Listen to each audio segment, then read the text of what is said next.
Salut à tous et bienvenue sur la chaîne Techno. Alors à quelques jours de Noël, l'un des cadeaux les plus plébiscités, ça va être sans doute la tablette. Tablette que vous avez envie de vous offrir ou peut-être de vous faire offrir.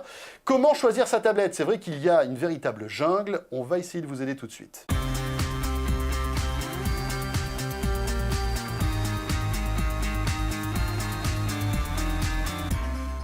Alors avant toute chose, une précision, cette vidéo n'est pas faite pour les geeks. Si vous êtes féru de processeurs, de benchmark, de trucs, passez votre chemin, c'est pas fait pour vous.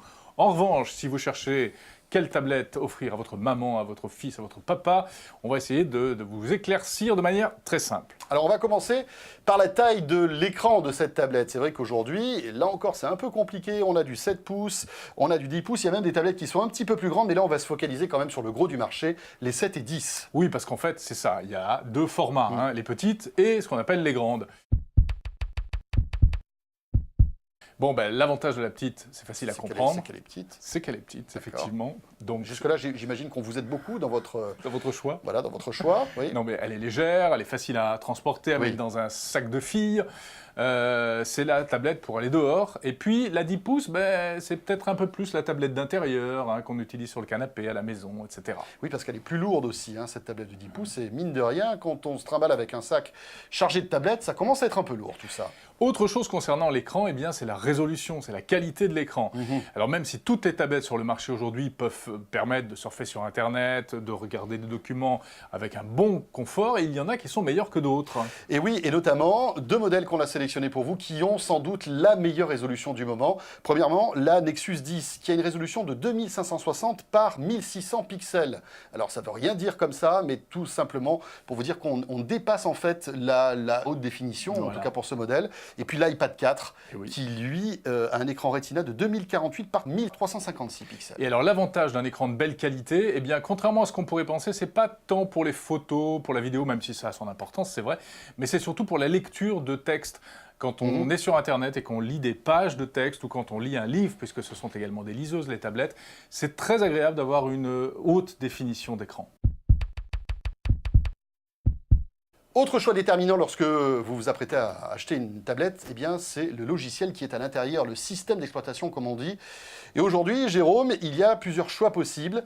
Apple, Android et même Microsoft. Alors Apple, on connaît, iOS. Apple a bâti sa réputation sur la simplicité d'utilisation de ses tablettes et il est certain que l'iPad est extrêmement convivial, extrêmement facile à prendre en main. On peut dire que tous les âges s'y retrouvent, de 7 à 77 ans, c'est facile à utiliser. Mais l'inconvénient, c'est que c'est très fermé. Si vous mettez une clé USB, eh bien, vous ne pourrez pas faire des transferts de fichiers comme vous voulez. Dans le meilleur des cas, transférer des photos et puis c'est tout, mais pas de vidéo, etc. Apple bride tout. Juste encore un mot sur iOS. La force, c'est l'écosystème, bien sûr, avec 700 000 applications. Voilà, des centaines de milliers d'applications, des bouquins, de la musique, bien sûr, avec iTunes, et des séries et des films à acheter. Il y a véritablement un choix important aujourd'hui. L'autre grande famille, c'est Android.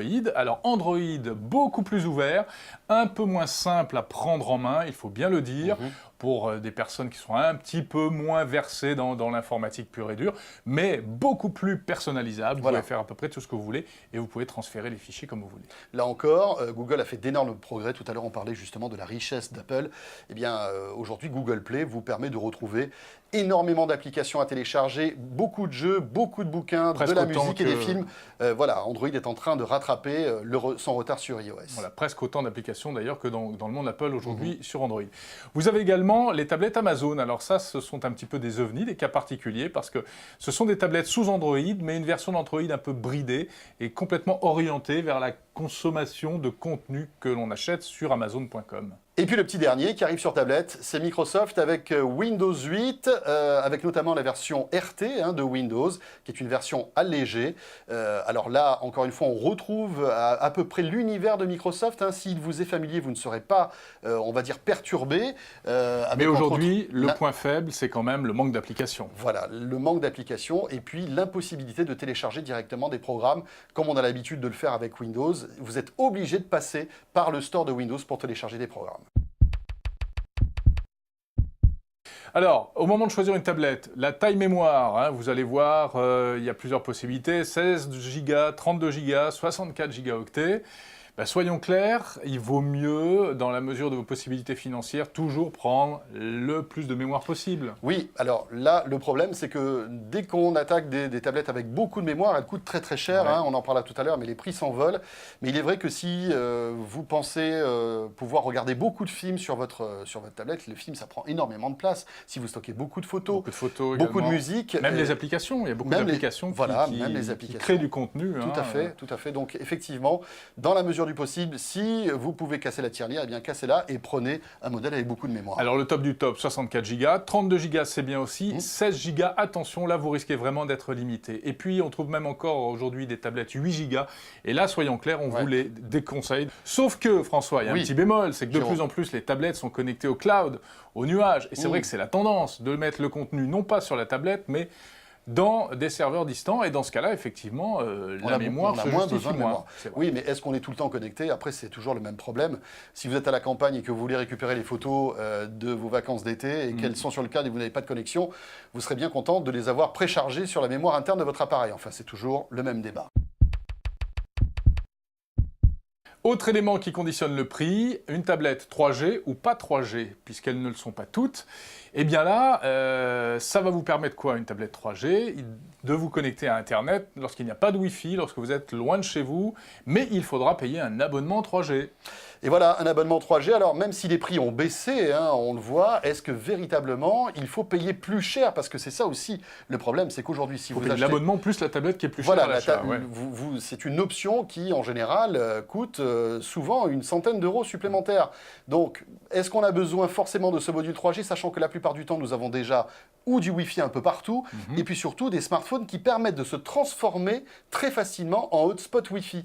Et donc, à ce moment-là, vous connectez votre tablette via le Wi-Fi sur votre smartphone. Et donc l'idéal, c'est d'avoir l'option activée chez votre opérateur permettant de partager votre connexion data, celle de votre smartphone, et d'utiliser votre smartphone comme point d'accès Wi-Fi. Voilà, alors voilà, en gros, sauf cas particulier des professionnels qui ont vraiment besoin de 3G tout le temps, nous vous déconseillons cette option de 3G.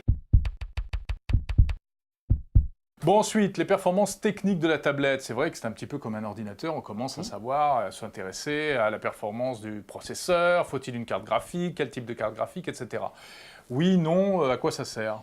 Eh bien, la performance, comme tu le dis, Jérôme, c'est très important. Notamment, par exemple, si vous regardez des vidéos aujourd'hui en HD ou si, par exemple, vous êtes un fan de jeux vidéo. Il faut savoir que les tablettes, d'une manière générale aujourd'hui, peuvent lire toutes sortes de fichiers HD. Il n'y a pas de problème là-dessus. En revanche, pour le jeu vidéo, il vaut mieux se tourner vers des tablettes très récentes avec des processeurs qui sont dédiés à la vidéo. Comme par exemple, des processeurs de NVIDIA qui s'appellent Tegra. Tegra 3, voilà, la dernière Tegra 2, Tegra 3. Tegra 3. Ou alors le dernier processeur de l'iPad 4, qui lui est un vrai phénomène de puissance, qui se nomme l'A6X. Si vous achetez un iPad 4, là sans aucun problème, vous pourrez faire tourner les jeux les plus puissants. Tegra 3 qu'on trouve notamment sur l'Asus Transformer Pad Infinity et sur l'iPad Transformer Prime, donc des tablettes assez haut de gamme. Encore un paramètre important, avant de bien choisir votre tablette, eh bien c'est la connectique, port USB, port HDMI, lecteur de carte SD. Est-ce qu'il faut avoir en fait toutes ces entrées sur ces appareils? Alors évidemment c'est pratique pour pouvoir brancher une clé USB ou une carte SD venant d'un appareil photo. Certaines tablettes offrent pas mal de connexions comme ça, d'office. D'autres, comme l'iPad, sont complètement fermées et il faudra acheter des adaptateurs supplémentaires. Est-ce que c'est important? Il faut rappeler quand même qu'une tablette, c'est pas un ordinateur et ce n'est pas réellement un outil où on va créer du contenu. Bon, ça reste un outil principalement de consultation de contenu. Voilà, et puis comme c'est un appareil connecté, la plupart du temps, on peut s'échanger malgré tout des fichiers via le web, en fait, François, via le cloud, etc. La présence ou non de connecteurs n'est peut-être pas l'élément principal à prendre en compte dans le choix d'une tablette. C'est pas aussi important que sur un PC. Alors pour conclure, le paramètre le plus important lorsqu'on choisit une tablette, c'est son prix. Et là, c'est le grand écart, de 200 à plus de 800 €. C'est vrai. Bon, il y a même en dessous de 200 €, mais celle-là, franchement, on ne vous les recommande pas. On trouve des choses qu'on appelle les no-name à 100, 150 €. Déception assurée, l'écran ne sera pas fluide. Il n'y aura pas de mise à jour logicielle prévue. Pas terrible. Bon, voilà, on rentre plus dans le domaine du jouet avec ce genre de tablette. C'est vrai. Donc on commence à 200 € et on va dire que la moins chère, on peut citer deux modèles. La Nexus 7 de Google, en réalité fabriquée par Asus. Ouais, qui est à 199 €. Et la Kindle Fire HD. même prix, 199 €, donc c'est une tablette Amazon. On a parlé de ces deux tablettes déjà sur la chaîne Techno, vous pouvez aller pour en savoir plus, regarder les vidéos qui sont en ligne. Voilà, ça c'est pour les moins chers. Les plus chers maintenant, eh bien, on peut aussi attendre l'iPad de nouvelle génération, l'iPad 4, 64 Go. 3G. Voilà, 3G, C'est le lui plus cher. coûte 850 €. Mais il n'est pas le seul. Non, non, non, il y a aussi une Galaxy Tab. La Samsung Galaxy Tab 2 en 10.1, qui est une très belle tablette, donc format 10 pouces, eh bien en 64 Go, c'est-à-dire le haut du panier, elle est également à plus de 800 €. À noter que Samsung se démarque un peu de la concurrence avec la Galaxy Note 10.1, qui est une tablette dont la particularité est d'avoir un stylet. Ouais. Elle est livrée avec un stylet et vous allez pouvoir donc manipuler ce stylet sur l'écran pour faire du dessin, pour faire du graphisme. Et c'est la seule qui propose un stylet. Et c'est la seule. Et à noter donc l'originalité de Samsung dans ce domaine. Ouais, mais, enfin j'allais dire c'est la seule, mais on peut aussi utiliser certains stylos spéciaux sur Oui, les c'est autres pas fait tablettes. pour en fait. C'est pas fait pour, Alors il n'y a que pas là, de reconnaissance de caractère, sauf voilà. à passer par certaines applis, Cette etc. Samsung est faite pour ça en fait. Bon, et la question, au fond, la seule vraie question que vous vous posez sans doute, quel est le meilleur rapport qualité-prix, finalement? Alors compliqué parce que c'est vrai que vous l'avez vu, hein, si vous nous avez suivis depuis le début, il y a pas mal de paramètres qui rentrent en jeu et puis tout dépend un peu de vos usages. Mais on dirait que voilà, du côté du 7 pouces, la Nexus 7 pouces est sans doute le meilleur rapport qualité-prix du moment. Probablement. Elle est bien finie. Très bonne performance. Très bonne performance, voilà, qualité de fabrication Asus, donc il n'y a aucun souci. Voilà, la Et Nexus donc, 7 à 199 €. 199 €, c'est pas mal. Et dans les 10 pouces, eh bien alors, si vous ne pouvez pas aller vers le très haut de gamme qu'on vient d'évoquer, l'iPad, la Galaxy Tab 2, etc., eh bien il y a l'iPad 2, hein, qui est l'ancien iPad en fait, qui est plutôt un assez bon rapport qualité-prix, puisqu'on retrouve les avantages d'Apple, sans le prix mouse costaud en général qu'on trouve chez Apple. Voilà. Alors certes, il n'y a pas le dernier écran Retina Ultra Haute Définition, certes, Ah bah il non. n'y a pas le processeur hyper puissant, Non. mais finalement, on s'en fout. L'iPad 2 fait très bien l'affaire, même Ouais, pour des jeux récents. Seul point faible, c'est limité à 16 Go. Voilà. Ça, c'est un peu dommage. Et elle existe aussi Il faut bien réfléchir. en version Wi-Fi et en version 3G, mais Ouais. c'est vrai que Apple ne commercialise plus que la version 16 Go. Voilà, bon, on a essayé de faire le tour, on n'en parle pas parce que c'est pas le sujet, mais il faut que vous l'ayez en tête également le cas des liseuses. Oui, hein. les liseuses, qui ne sont pas des tablettes, rappelons-le. Hein. Ce sont de petits appareils qui, la plupart du temps, ne permettent que de lire des livres. lire des livres que vous achetez, soit en Wi-Fi, soit en connectant votre tablette sur votre PC ou votre Mac. Voilà. On va dire c'est une autre catégorie de produits. Par exemple, Kindle Fire Paperwhite, qui est la nouvelle Kindle, et puis le Kobo Arc aussi de la Fnac. Voilà, autre vidéo que vous pouvez voir sur la chaîne Techno qui date d'il y a quelques semaines, où on vous explique tout justement sur les liseuses électroniques. Hein. Bon, là, on vous a tout dit. Voilà. Maintenant, à vous Faites de le bon jouer. choix. Et on se retrouve demain, bien sûr, sur Salut la à chaîne tous. Techno. Salut à tous.